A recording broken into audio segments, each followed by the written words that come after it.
Le Cordon Bleu College of Culinary Arts is dedicated to preparing aspiring professionals in the areas of culinary arts, patisserie and baking, and hospitality and restaurant management. Disaster Planning and Response Art Rescue is a first responder for the world of art, providing planning, packing, evacuation, conservation, and storage for all your treasured possessions. Paperweights are the crown jewels of glass artistry. You can discover both antique and modern paperweights at the L.H. Selman Gallery in Chicago's Fine Arts Building.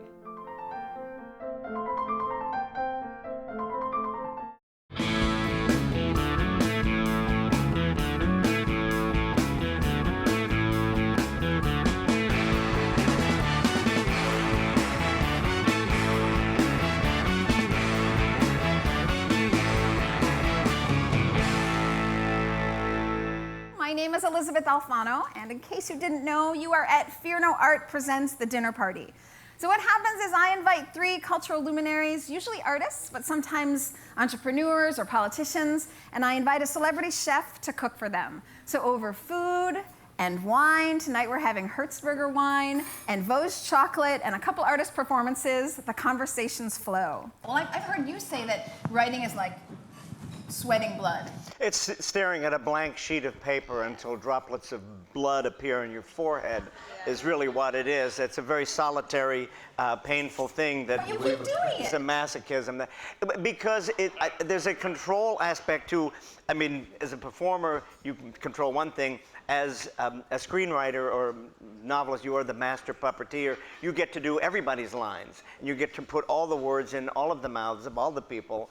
But that's a pretty hairy thing to do. I'm surprised, actually, writing as many screenplays as you're working on one now, aren't you? Yes, I've just finished one. But when The Odd Couple's done, I'm going to start another one, a romantic comedy. Yeah.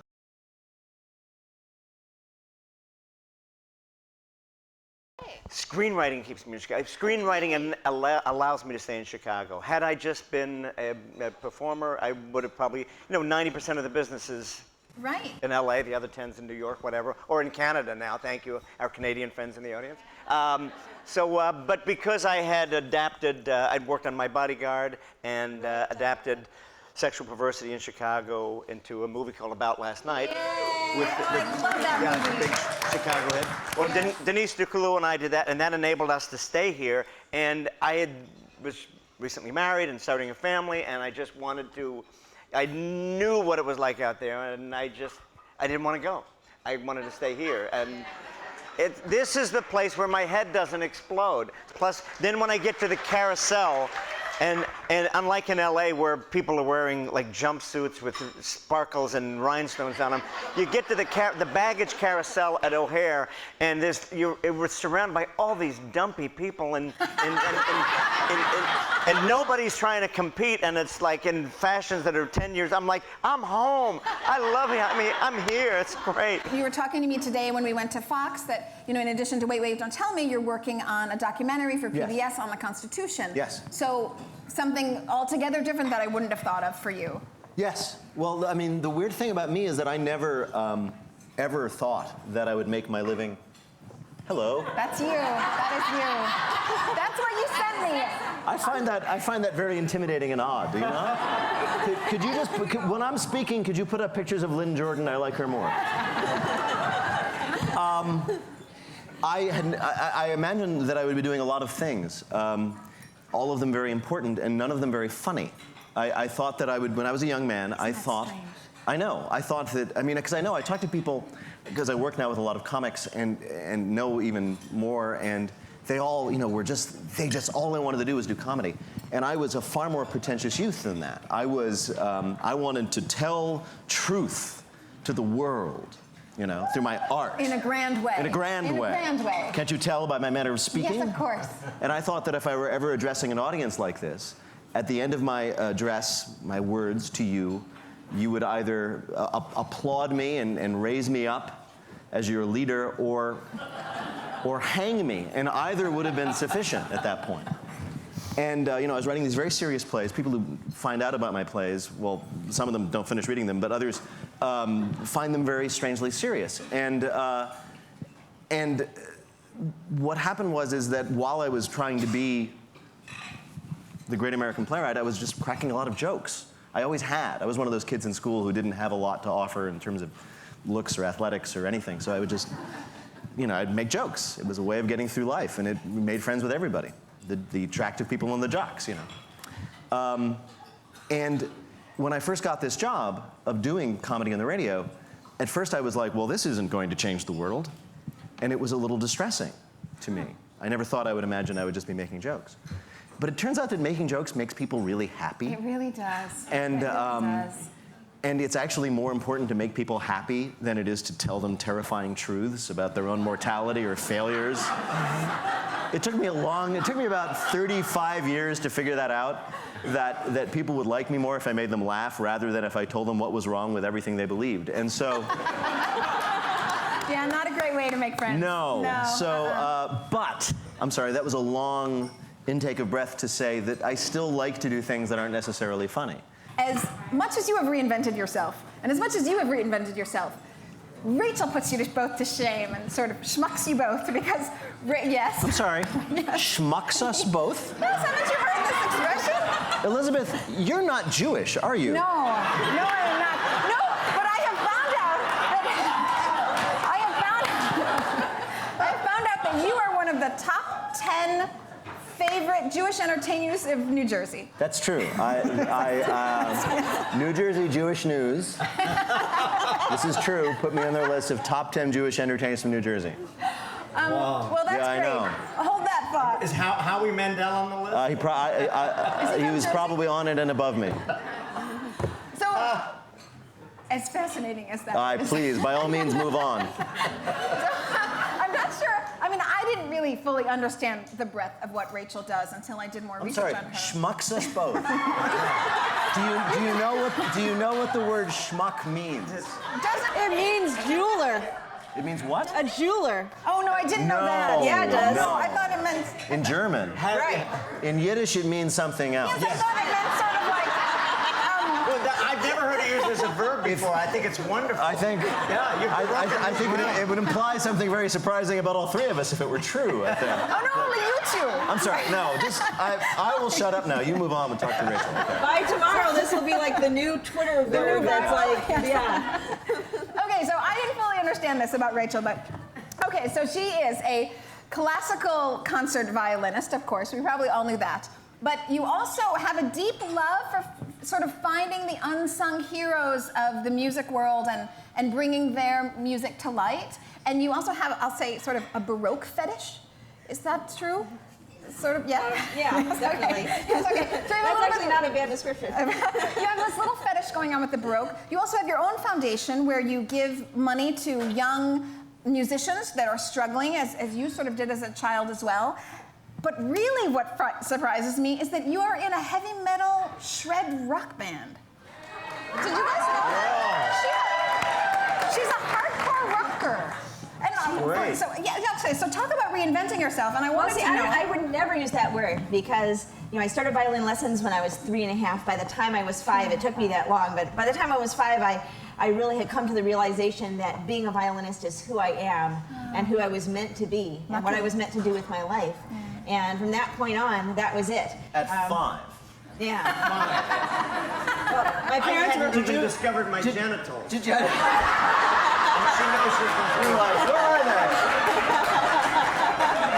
I hope you're enjoying your food. Did you announce that? You were like, Well, I Mom, started Mother? signing my papers Rachel Violinist. And my parents would be like, don't you want to put that thing down and go ride your bike? Like, what's wrong with you, kid? But,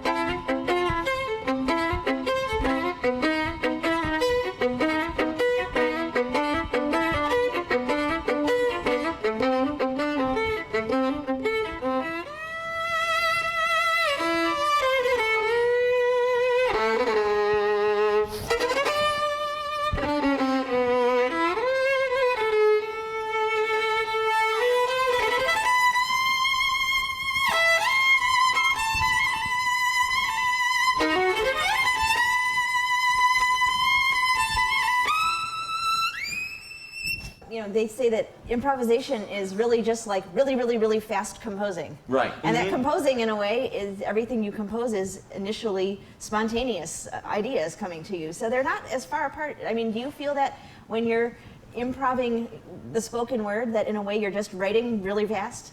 Well, it's actually reversed for me, which is that on those rare occasions when I feel like I'm writing really well, be it whatever I'm writing, I feel like I'm improving and yet keeping a record of it. I feel like I'm reacting to things in the moment, except instead of somebody else coming up with a joke, I come up with an idea. Oh, you know, it'd be interesting if that went there. Oh, you know what that inspires me to do is that. And so there's this sort of what they call the zone of free creation. Right. Yeah.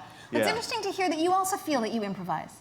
Oh, absolutely. Even when I'm playing a style of music where I would not be like adding or changing any actual notes, the way I play the notes is always going to be whatever I feel like, very extemporaneous in that moment, and the crowd is so much a part of that vibe. So, you know, the different acoustic of the hall, different people, you know, with you in that moment and their personalities and moods that they bring. I mean, it's really a collaborative experience. Yeah, well, somebody once said that improv is the bastard child of acting and writing, but I think it's acting and performing because you need that base of talent. I remember one episode of Saturday Night Live when Stevie Wonder was the guest host, and as we were blocking the scenes, Stevie just sort of said, is there a piano nearby? Yeah, and is there any recording? Could somebody tape this for me? And it was, he had to go sit at a piano, and it was like, and this thing just sort of was coming out of him like Alien. It was like, and I don't, it doesn't work for me like that. You know, it didn't work.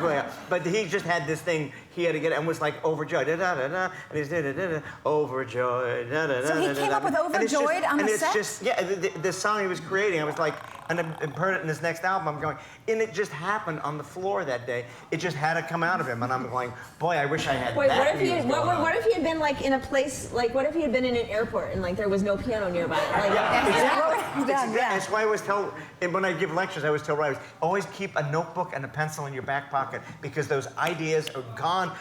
Like when you wake up in the morning, that wonderful dream you had, by the time you get to the bathroom for that first thing, it's gone.